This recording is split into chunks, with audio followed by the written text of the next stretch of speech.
You've been on the water all day. What kind of race was it at the 470 class? Windy one. We had 20 to 24 knots of wind, clear sailing, not much shifts, so it was doable. Choppy but doable.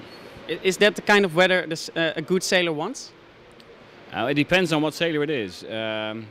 You've got heavy ones and light ones, and specialists in light water, and specialists in light conditions, and specialists with heavy conditions. So it depends. There are a few Dutch sailors who enjoy this weather very well. And the Dutch sailors did pretty good, I thought. Yeah, I'm not sure about both races, but the first race was a good result for one of the Dutch teams, if I'm not mistaken. Yeah. And the race as a whole, went it well?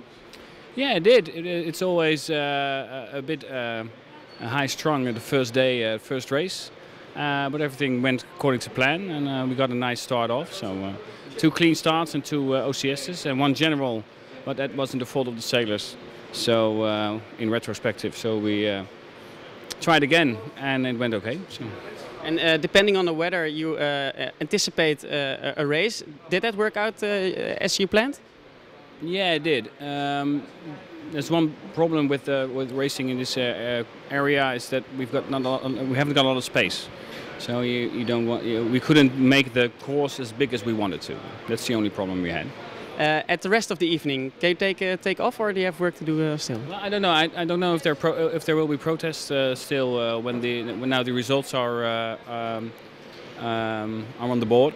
There might be 1 or 2, so I just have to wait for that. And if there is, well. Did you see anything unusual then? No. Well, there was one boat that after it started too early came back, but didn't do that quite correctly. So that might become one.